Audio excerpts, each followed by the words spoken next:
rive 12 jude iverina an-dranomasina ny alakamisy izao.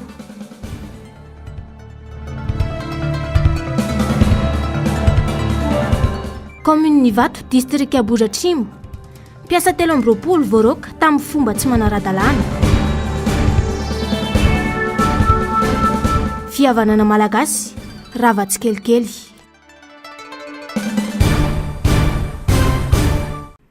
Fanitsakitsahana ny zo sindikaly ary miteraka ny atrakoavana ho an'ny Madagasikara ny fanakatsakanana natao tamin'ny vehivavy randrana sindikaly tamin'ny fanamariana ny andro ny valo martsa. Tsy nahazo fankatoavana tamin'ny prefektora ny fangatahany randrana sindikaly raha nikasa nanao etsika fanamariana ny andro ny visoan'ny vehivavy tamin'ny sabotsy teo izy ireo.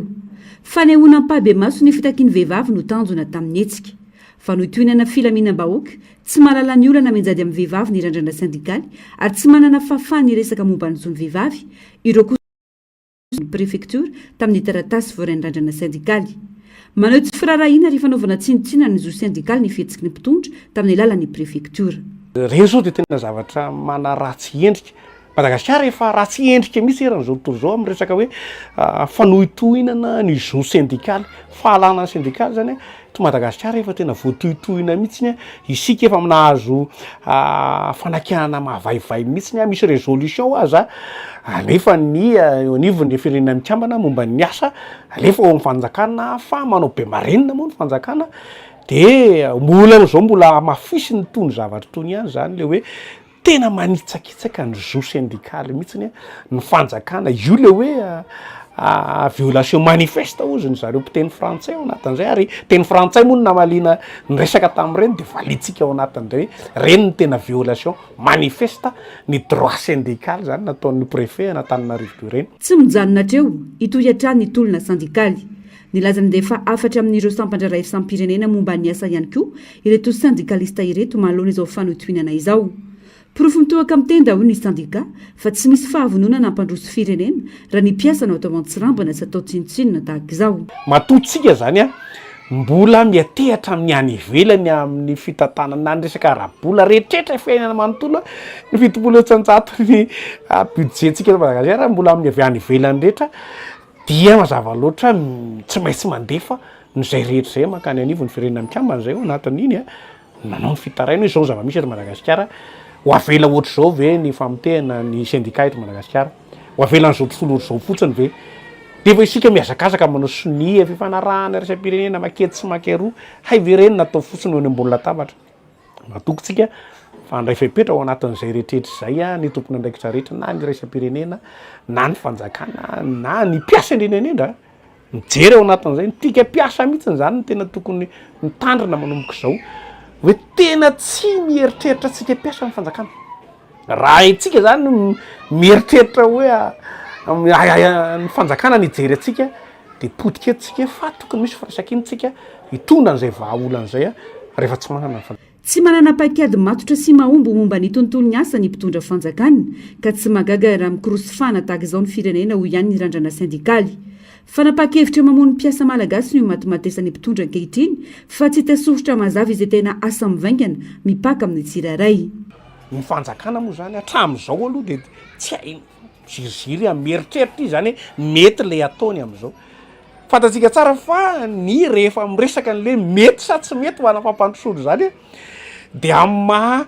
nosy atsika ao an-daniny sy le hoe tsy miaina tsy miholikonina rery tsika dia tsy maintsy mampiasa ny antotanisa ho amin'ny raisam-pirenena hoe tia ny ilazana hoe mandroso ny firenena anankiray dia hitantsika tsara fa misy atotanisany voaka zao le hoe 2,7 dolara ny PIB tamin'ny 7,700 tsika amin'izao fotoana izao 9,700 436 dolara ny PIB tsika alay sarintsika an'izany ilazana hoe mikorosofana zany nefa ny mpiasa hitantsika amin'izao milazitsika hoe misy foto-drafidrasa mitsangana re misy an'izao mandroso ny teknôlôjia mandroso fa ny tontolo ny asa mikorosofana satria tsisy paikady mazava fijerina azy matoa zay miteny tokony misy jokera mivoaka amin'izay avy amin'ny fanjakana fanjakana efa nandalo mandaha anankiray ara-dalàna efa tsy tokony manao andrakandrana tsony nefa zao dia mbola tsy hita ihany le izy zany fa ny sehatra tsy miakina ny tokony atosika ho an'ny famoronana azy za fanjakana zany tokony manamora ny famoronana azy fa ny zava-misy am'izao dia ny fanjakana mieritreritra izany de manao taky marihatra na voly eny amin'ny teny orinasa nainaina ny orinasa ny orinasa afakaba zao fa tandondomondozany ray amin'ny resaka hoe agoa mety ho tapitra nainaina koreny mbola tsy nalohan'ny fanjakana 17 miliarany zareo ataony zareo fialatsiny amin'ny tsy fandavana ny zononay mpiasa zany reny zany zany ho anay paikady famonoana mpiasa daholo tsy hita zany zay mazava am'izao e raha tsy tantana ny firenena gabraraka ny fiainan'ny mpiasa malagasy izay maro anisa sarotra noho izoany no antenaina fampandrosoana raha ny singa fototra ampandroso no amaivanina sy anaovana raha matahora tahaka izao mpiasa ampolo ny voaroka tsy nisy taratasy mazava tao amin'ny komina Ivato distrika Anambohidratrimo tapakakarama ihany koa nanomboka ny volana janoary lasa teo feo no nandeha fa resaka tsy fanohanana ny ben'ny tanàna tamin'ny fotoanany fifidianana farany teo no antony nisy raha tao ihany koa ny fangatana fionana tamin'ny ben'ny tanàna amperinasy izay lany raha ny fanazavany mpiasa saingy tsy nisy valy ny fafandrahonana no nisy raha ny fantatra dia olona nanohana ny ben'ny tanàna nasolo azy ireo tamin'ny asany ny janvier zany zay tompo agny tonga de tsisy resaka na taratasy fampandroana mba hoe mba tokony misy lettre de licenciement fa izay de niakatra teo foana teo amin'ny commune foana isanandro manao présence de rehefa taty afara moa zany tapahany présence na io de nangatanao fionana zay maharay mandreny azy mangatananao fa taratasy fangatana fionana hoe mba ifampiresaka hoe maninona izay tsy ao anatin'le isan'ny mpiasa tsony na voaray feo moa za tam'izay fotoana nitenenana ao anahako personne zay zany de aveo le izy tsisy taratasy tsisy nininona fa avy tonga de fampienoeny fotsiny mivoaka ny karaman'olona lasa zay mandeha agny amin'ny banky tsisy nininona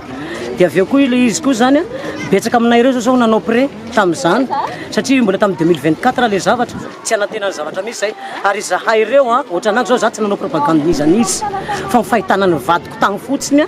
de fa izay zany de fa nanagnan zareo resaka taty aminahako de ohatran'ireo mpiasa reo niasa daholo reo mpiasa reo fa tsisy nanao propagande zany reo de le izy koa zany raha ny tena marina ataoko angamba fa tsika tsy mena amin'ny tany akatereny fa mena amin'ny tany malalaka tsisy ho forcena angambany hoe tsy maintsy mifidy andrina na mifidy andrina mifidy anitsy na mifidy anitsy sady tsy mampifantatra koa reo candidat rehetrarehetra reo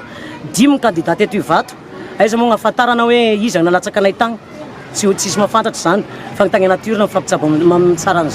sady le izy koa ohatranay zany zahay na de teo ara le hoe mamonjy ana zay no nitaka ny zoanay zay tsy fandrafy amin'ny rakotina rabe mihitsy fa nefa de mampalahelo izahay mpiasa ezahana ampiadiny vo mifampiresaka amin'ny anankiray de teo namany regny konga teo voaroka konga ozy izy lehibe ao mihitsy mitenen'le izy de zay zany ny zavatra mampalahelo anay amin'le zavatra tokony ampanarana lalàna satria tsika tany misy ny lalàna amin'ny fegny-mpiasa sy ny mpampiasa enatra ho an'ny komina Ivato ny tranga tahaka izao ny randrana sindikaly izay nanotrana ireto mpiasa ireto androany fihetsika mamoetra nasehon'ny tompony andraikitry ny tanàna izay tsy mijery ny maolona no tsy manaraka ny voalazany lalàn'ny asa tarany komina Ivato malaza hetsika fampandrosoana varavarany fampandrosoana eto Madagasikara gaga anao malahelo anao hoe tsy zany ny zava-misy ka eo amin'ny tontolon'ny asa satria dia amin'izao fotoana zao misy mpiasa mapolony ndroany be ny tanàna tsy misy taratasy tsisy filazana hoe inona le antony efa tsy nandray vola fa tonga de nitapahana ny karama volana janoary ny febroary koa de efa tapahana avy hatrany zany de tsy navela miditra amin'ny toeram-piasana ntsony le mpiasa zany ny zavatra misy am'izao de ahoana tokony andraikitra olom-boafidy izay ireo mpiasa reo izy ihany napiditra ny asandreo tamin'ny fotoan'androny ny asa teo tsara namokatra zao nefa tapitapoka eo dia tapahana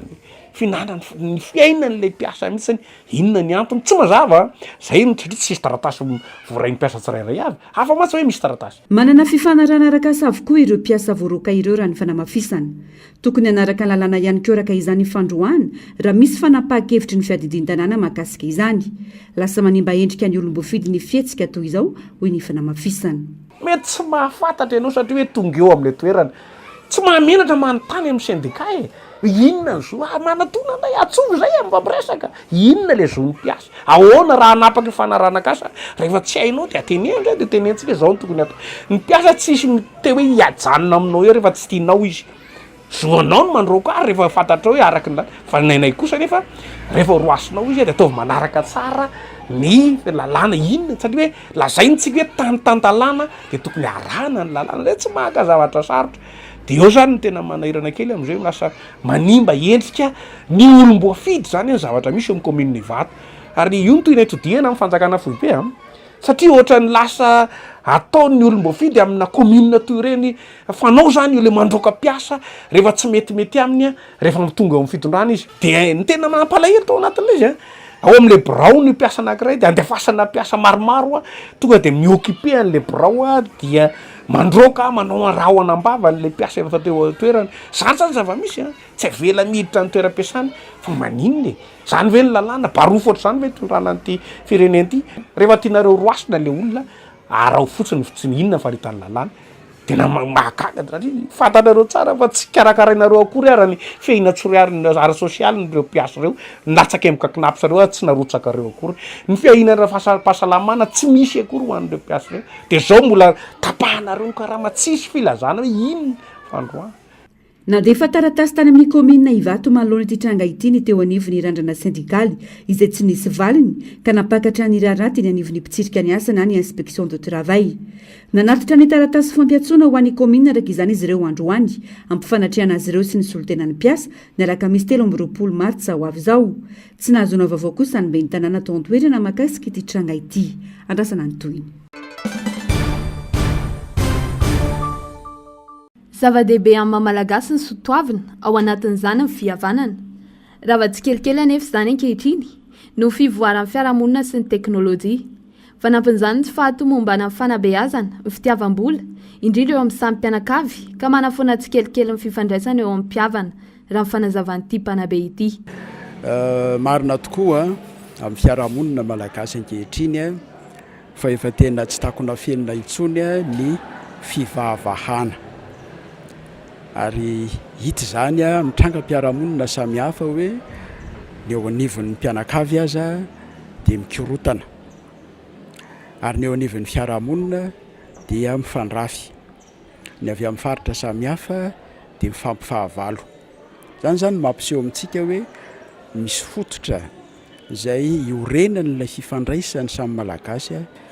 efa ahitana faharavana misy fomba anankiroa anazavana an'izay ny voalohany dia ny hoe miamitsingilahila hatrany ny fotom-panabeazana manome lanja ny soiombonana hanika manjaka izay ilay fifaniratsirana izay ny voalohany ny faharoa dia tafiditra be eo amin'ny fifandraisany samy malagasy ny fitiavam-bola tafahoatra hanika ilay fotom-pisainana manome lanja ny fifanampiana sy ny fifankatiavana ateraky ny fifamatorana n'olona ifiraisana dia lasa mivadika tsy kelikely ho zavatra hitakina sanda ara-bola tsy manadiditsony ny fihavanana amin'ny malagasy ankehitriny betsaka ireo antony mety mahatonga izany fa mbola eo ihany anefa ilay fiezahana hitazona ilay hasin'ny fihavanana na dia amina sehatra sy anton-javatra voafaritra azy ohatra mandraka ankehitriny ange na inona mety ho faharavan-javatra sy ny sisy eo amin'izany fifandraisana amin'ny fiarahamonina izany rehefa misy ohatra indrindra amin'ny akaratsiana fahafatesana fa mbola ny akamaroantsika dia mbola mijoro manome asina ny fihavanana amin'ny hoe fandehanana mamangy ny eloavan'ny fitsapana lahelo fanotronana amin'ny fandevenana ny fanolorana ny adidy manandrify an'izany amin'ny akafaliana indray amin'ny fanondroena-panambadiana na dia efa voafepetra noho ny entimanana samy manany azy aza ny fanasana ny olona dia mijoro ny fianakaviana mitondra ny tsodrano na vola io na teny ary zany dia mbola taratra ilay tsy mbola fahafatesan'ilay fihavanana ilay fitandrona ny fihavanana na dia amin'ny endrika faran'izay tsotra azy ary any faritra ambany vohatra tena mbola misy ilay fifanotronana amina endrika mivantana mihitsy tahaka ny hoe rehefa misy fahoreny de misy ny olona manatona ny mpiaramoniny zany manontany raharaha manao tsakaraha maka mitondra vary sy ny ohatrohatran'izany mbola endrika mampiseho an'ilay fandalana ny fihavanany zany. Na dia eo azy izany rehetra izany mbola hita soritra ny fiainana andavanandro indrindra ny eny ambanivohitra mifanaovana didy na nkafaliana na nkaratsiana. Ny teknôlôjia ampiasaintsika amin'izao fotoana izao ny tsy voatery mihitsy ho lasa antony animba ny fihavanana fa io aza no azontsika anamafisana ny fihavanana na dia tsy ho azontsika atao kory azany hoe mandeha mivezivezy atseroa no ny fahasarotan'ny fitaterana sy ny alafon'ny fitaterana sy ny tsy fandriampahalemana fa azontsika atao no mampiasa ny teknôlôjia ankehitriny amin'ny fampiatsoana telefona na amin'ny alalan'ny mailaka na amin'ny alalan'ny afatra miafina sy ny sisa reny dia azontsika ampiasaina anamafisana ny fifandraisana sy ny fihavanana. Fitaovana iray azoana manamaforona amin'ny fifandraisana sy ny fihavanana ny teknôlôjia, fitaovana mampifandray ny olona rehetra ohatra amin'ny finday sy ny interneto na dia fanalavitra aza ny toerana. Ya, raha amin'izao fotoana izao aloha no dinihana dia mihena be mihitsy ny fanajana azy satria ny dikan'izy io anie raha hoe le taloha dia misy fifanampiana, misy fampitsimbinana, misy valitanana, zany hoe mifanampy ny olona na mora na misarotra. Dia izay zany amin'izao fotoana izao zany mihena be le izy, tsy hoe tsy misy le izy fa vitsy ny olona manatanteraka azy. Raha vazy dia le vanim-potoana iainantsika zany fotoana mahasarotra ny fiveloman'ny olona. Izay zany anankiray aloha ka ny olona ankehitriny rehefa tsy mifanampy zany dia miarava tsikelikely izy. Mitana anjara toerana lehibe eo amin'ny fampandrosoana ny firenena fampianarana ny soatoavina indrindra fa ny fihavanana izay mitondra soa iombonana eo amin'ny mpiarabelona ka tsy tokony atao ambany-javatra na atao tsinitsinina.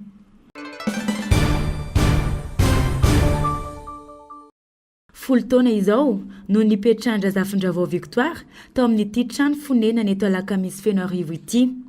Voatery tsy maintsy miala ny trano nipetrana nefa izy ankehitriny satria voalaza alain'ny tompony ilay trano raha ny fanazavany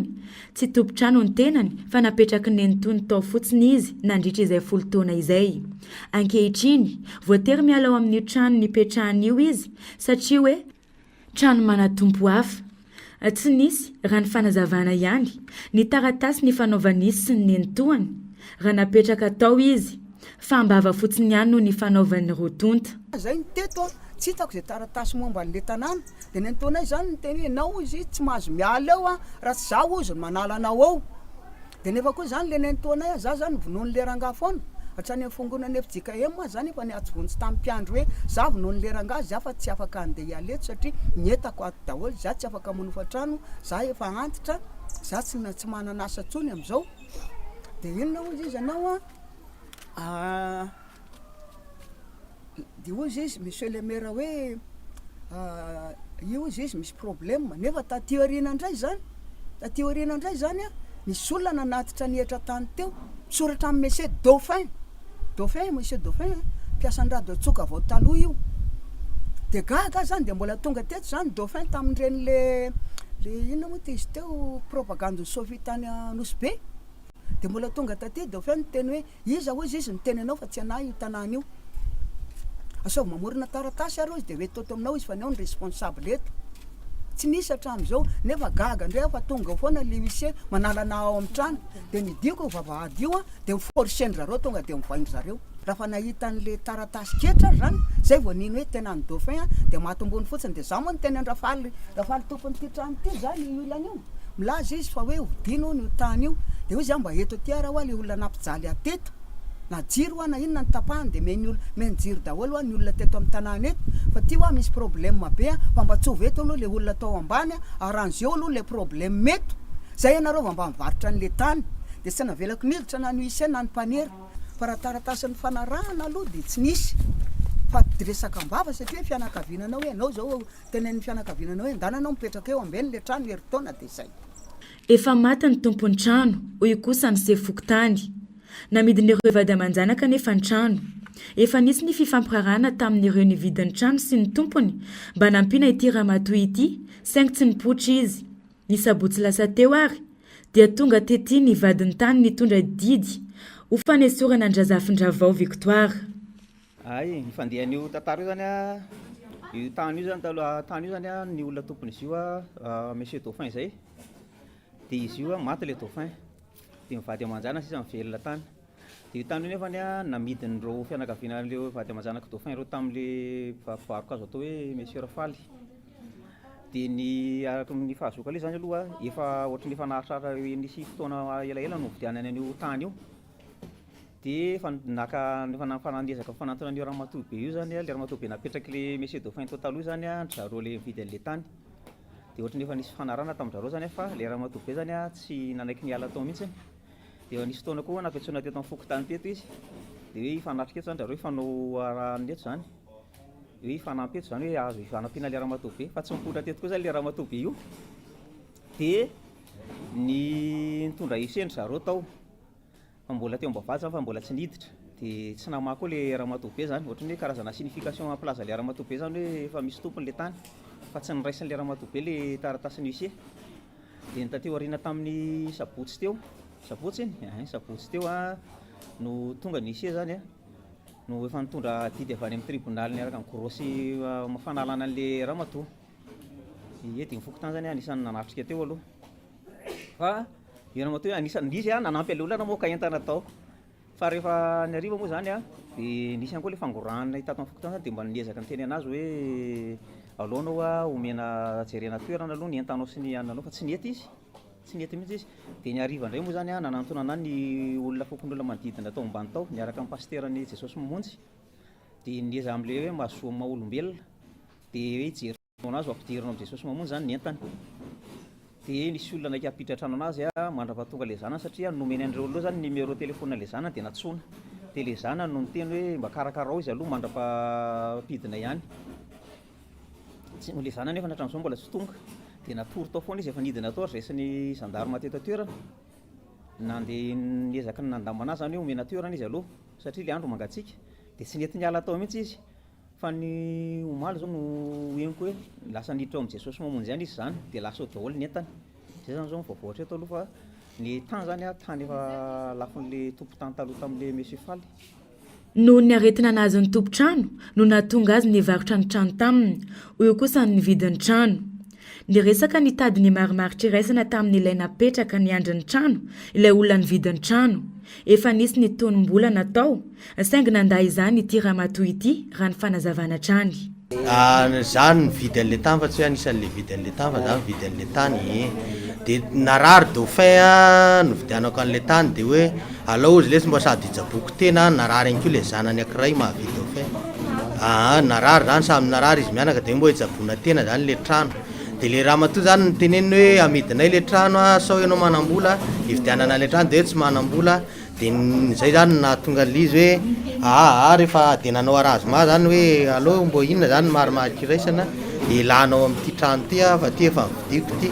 Dia za moa zany efa nanao temim-bola ihany a zany hoe ilana amin'le izy a dia tsy nety niala izy moa zany. Ka za va efa nanao arazoma anazy hoe ohatrina zany nomena anao. Za moa efa niteny vola zany hoe amena efatra tapitrisa zany ianao dia miala. Rehefa tsisy hoe miala tsotra ianao tsy miditra tribunal tsy maninona miditra tribunal zany ty mandany fotoana sady mandany ihany be dia be ny déplacement zany miditra tribunal zany dia izy zany tsy nanaiky fa hoe za tsy miala eto fotsiny dia zay. Sady tsy azo resahana zany izy ny tsy azo atao inony. Dia zay tsy maintsy hoe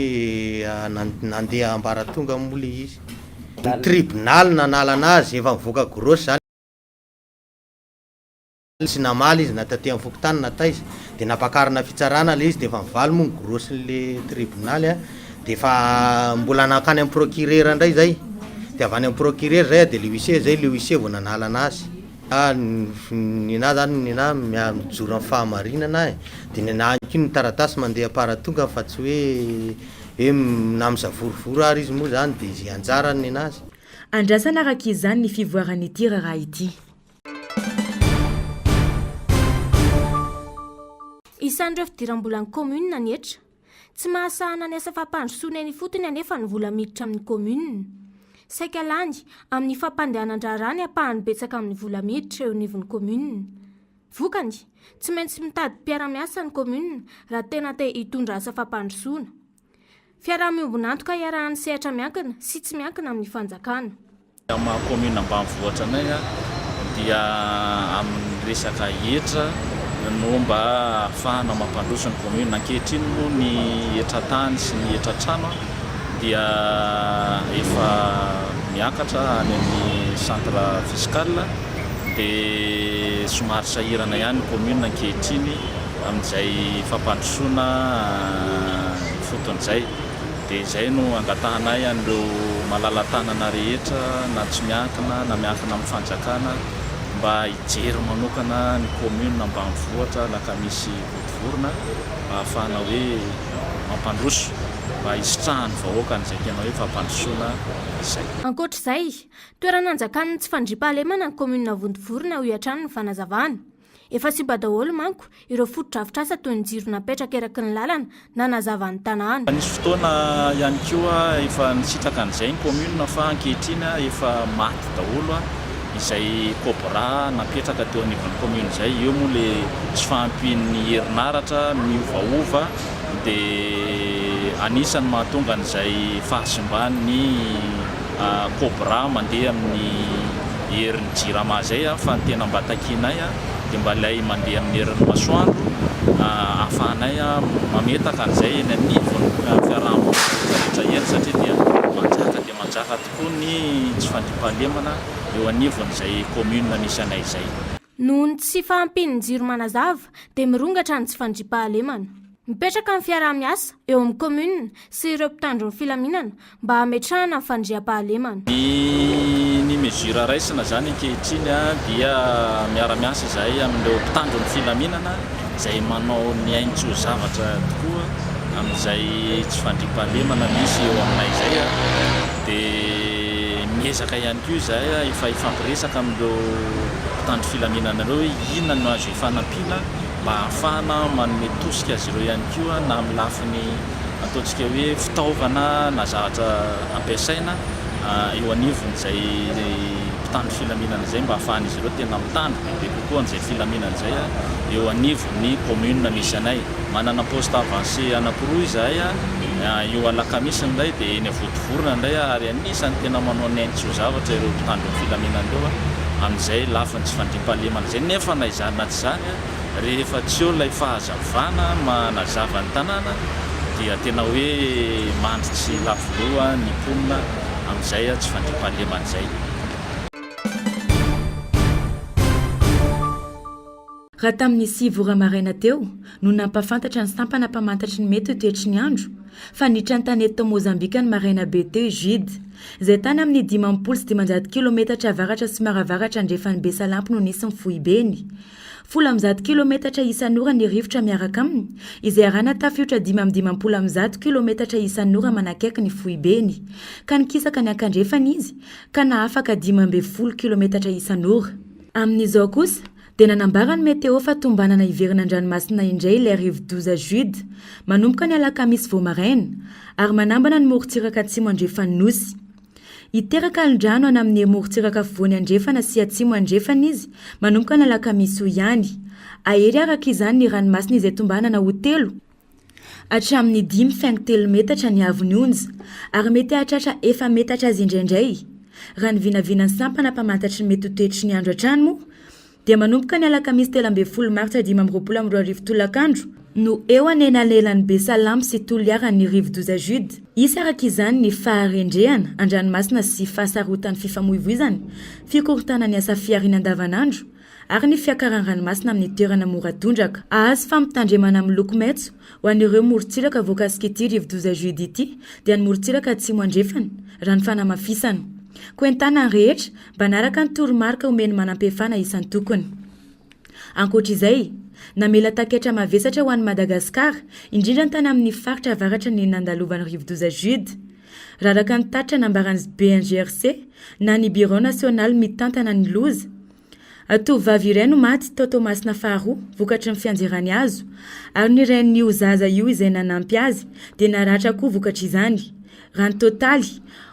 olona 7 no traboiny ka 3 any amin'ny faritra nalanjyrofo 5 any amin'ny faritra sava olona 7 voatery nafindra tao maroantsetra sy sambava any amin'ireo toerana napetraka itoeran'ireo traboiny nahitana fahasimbana lehibe koa ny foto-drafitrasa hatrany fonenana miisa 4 no dibo-drano 7 simba tanteraka raha toa ka sekoly miisa 5 no divotry ny rano ary 3 rava tanteraka mikorontana mafy ny fifamoivoizana amin'ny lalana maro ohatra amin'izany ny lalam-pirenena fahadimy-A ny RNP6 ary ny RNT3B vokatra ny fiakaran'ny rano sy fiotsahan-tany manohy ny fanombanana ny fahasimbana sy ny fandrindrana ny ezaka fanampiana ireo manam-pahefana mba hanampiana ireo mponina traboiny ho iatrany ny eo anivon'ny BNGRC. Manodidina ny 9 tsy telo tapitrisa ireo malagasy mikirakira ny tambazotra sosialy Facebook sy atriray ahafahana miserasera mahazo vaovao fanakaly vaovao tsotra sady tsy dia mandany vola be ny fampiasana ny Facebook anka tsy mahagaga raha mirona ny fampiasana azy ny akamaroany na ankizy na tanora na lehibe. Facebook aloha raha dika amin'ny teny malagasy ho anay manokana dia fiarahamonim-bahoaka amin'ny maha fiarahamonim-bahoaka zay ao anatin'izay dia ny zavatra misy dia sehatra anankiray ifaneraserana fomba fampiasana azy nefa eto Madagasikara tsy misy zavatra hoe manansarotra fa manana data ianao anatin'izay dia manokatra compte dia rehefa voasokatra le compte dia afaka mampiasa afaka miajoute ami afaka ifampizarana vaovao ifampizarana sary ifampizarana resaka vidéo zany marimarina kokoa ao anatin'izay dia hitan'ny olona rehetra izay mampiasa ny resaka Facebook. Ilaina Facebook amin'ny fifampitana vaovao na avy any ivelany na eto an-toerana hoy fanehoan-kevitra tokotany malalaka azo andrarana ihany koa sy hanovozam-pahalalana. Antony ampiasako Facebook zany ohatrany hoe alalako ny information sy zavatra rehetrarehetra malaza amin'izao fotoana. Aminà manokana aloha tsy dia tena hoe misy tombony be ny ampiasaina Facebook fa raha tsy hoe le ahafantarana information zay ahafantarana vaovao ankoatran'izay aloha ny ohatrany hoe tsy dia tena hoe misy tombony fa zavatra ohatrany hoe lasa fahazarana le Facebook dia ohatrany hoe fahazarana le Facebook dia raha tsy manao an'ilay izy dia tsy satria efa zatra manao an'ilay izy. Na dia eo aza ny tombony amin'ny fampiasana Facebook dia maro ireo lafy ratsy mety aterany raha fanazavana ihany. Fa raha hoe misy ohatra hoe misy fotoana fohy izao dia lasa manao Facebook foana na rehefa tsisy atao dia ohatrany hoe lasa mirona kokoa any anatin'ilay izy le chaîne. Tena mi-influencer ankizy le izy dia ao daholo ny ankizy mamoaka ny teny ratsy, ao daholo ny sary mamafady rehetra no mandeha, dia ao konkoa ny fake news rehetrarehetra dia vaovao tsy marina, misy vaovao marina ihany zany fa be dia be vaovao tsy marina dia lasa misy tsao. Ankoatr'izany lasa sehatra iray famotehana isolokiana amin'ny Facebook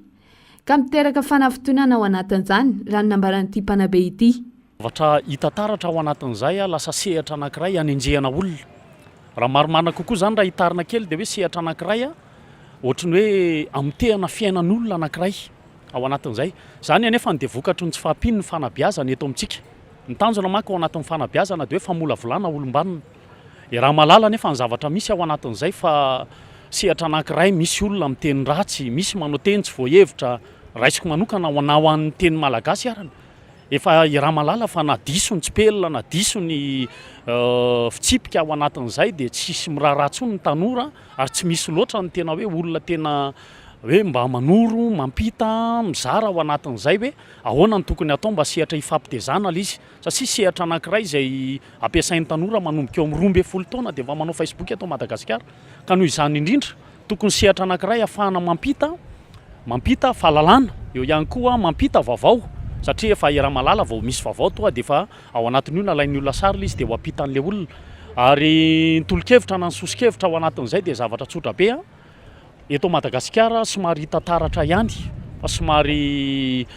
malalaka zany ny sehatry ny resaka hoe fanehoana hevitra amin'ny lafiny rehetra fa le manotohana na miteny ratsy na ohatr'izany reny zany le tratran'le fanenjehana ao anatin'izay. Arak'izany tokony asiana sivana amin'ny fampiasana ny Facebook eto Madagasikara hoy fanehoan-kevitra ary ilaina mifandraisana ndraikitra rehetra mba hosombonana no lahara-pamehana. Ny zavatra hitako taratra ao anatin'izay tokony asiana sivana ny olona afaka mampiasa azy io satria ny zavatra misy ao anatin'izay na ny zavatra ho tenenina sy ho avoaka na ny soratra ho soratana ao anatin'ilay izy dia tena ilana fitandremana. Le ao anatin'ny sehatry ny resaka Facebook manko voatahiry izy efa malaza be amin'izao vaninandro iainantsika izao ny resaka capture ka raha misy teny tsy voahevitra na misy ohatra hoe tantara anankiray tantara manokana an'ilay olona dia efa afaka atao anatin'ny resaka archive izy ao anatin'izay. Noho izany indrindra zany ny sosikevitra ao anatin'izay dia zavatra tsotra be ao anatin'izay mila fandraisan-draikitra izy satria izay le hoe ny adidy asina nandraikitra voninahitra mila fandraisan-draikitra ho an-tsiraray satria sehatra anankiray ampitana vaovao ifampizarana izy ka noho izany indrindra mila jerena ao anatin'izany hoe sary manahoana sy ahoana ny tokony avoaka teny manahoana sy ahoana ny tokony avoaka satria tsy ny eto Madagasikara rery ny mahita azy fa enina hatrany ampitan-dranomasina any ary dia mahita an'ilay izy daholo. Mila fanabeazana araka izany fampiasana ireo tambajotra sosialy isorohana feo ara-pefy.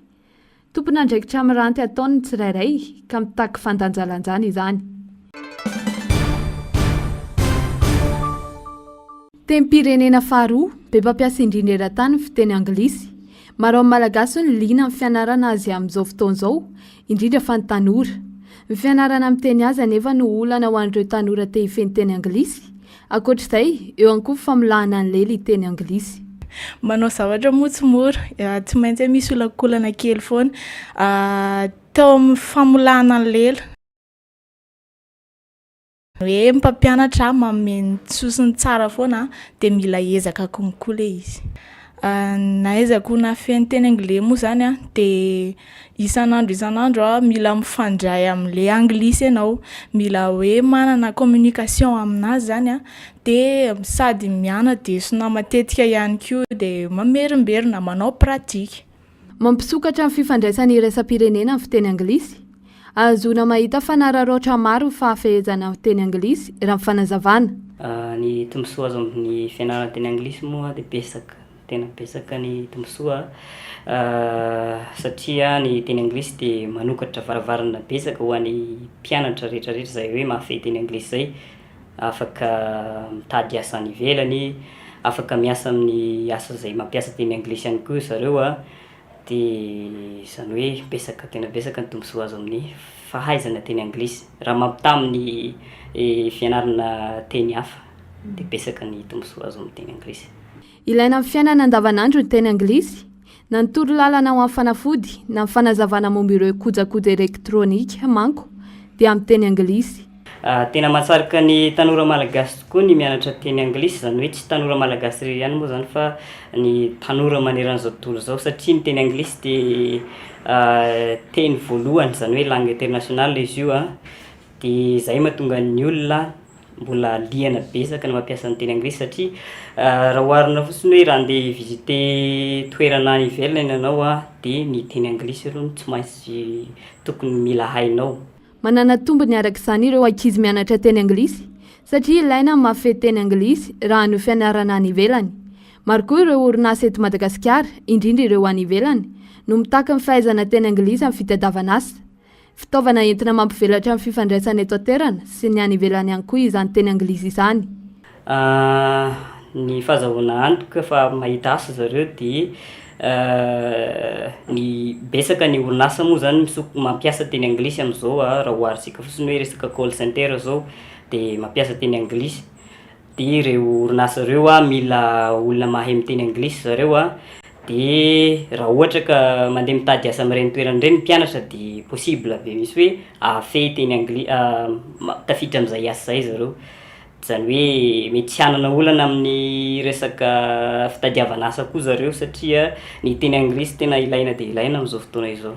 Mitaky finiavana, mila fotoana amin'ny fianarana teny anglisy ary ilaina ny fanazarana ny lela amin'ny teny mba ahafahana mifehy tanteraka ny teny anglisy raha ny fanazavana ihany. Hello everybody, I'm so glad to say that I have finished my beginner level and I'm in intermediate level right now at Mid-Course Madagascar, so feel free to join us and let's learn English.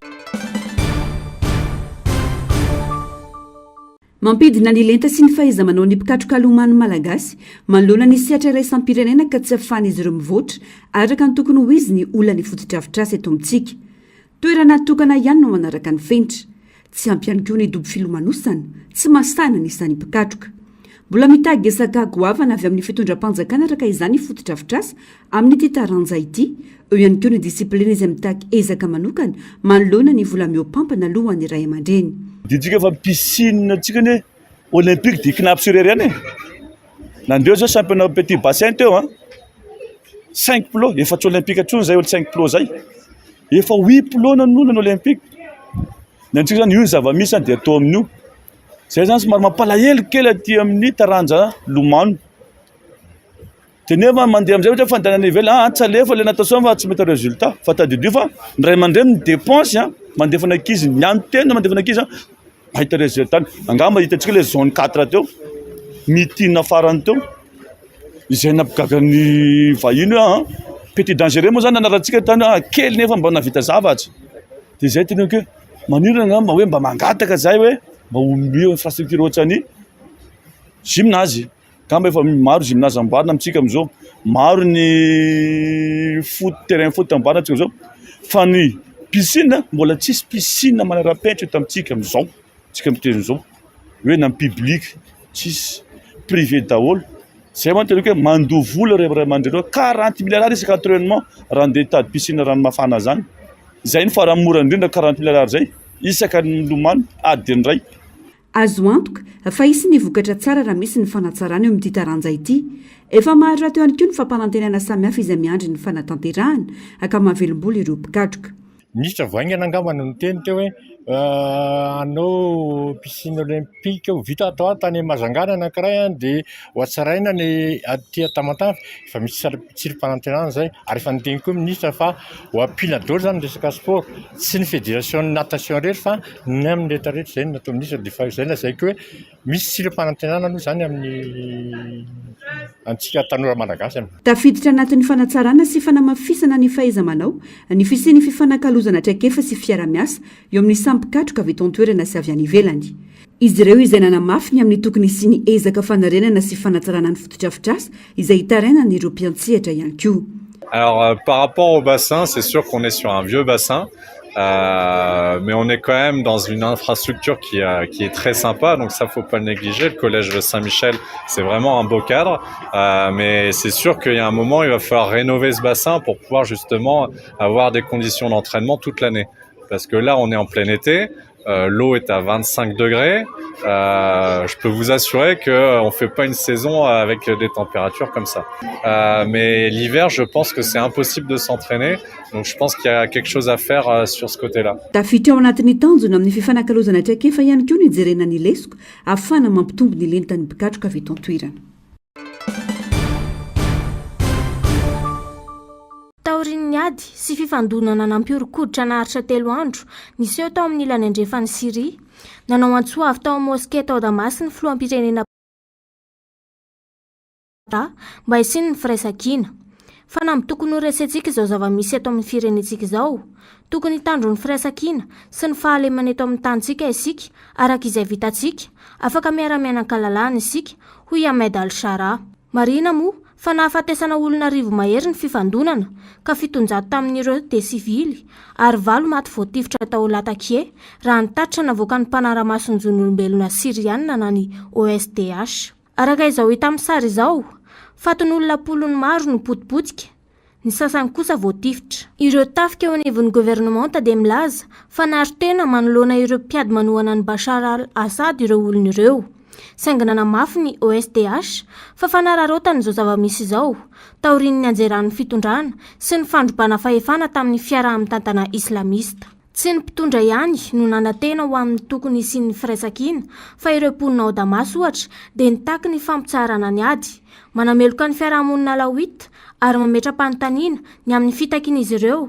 sy mampitandrina fa tokony hoendry ny alawita ka hitandrina ny fiainany satria tsy mitondra makaiza ny ady ataony ary adosoana goavany izany ho ireo vahoaka. Noho ny fisian'ny ady indrindra no nahatonga ny Jordania anapa-kevitra ampivorin'ny Siriana sy ny firenena mifanila aminy mba ametrahana ny fandriam-pahalemana.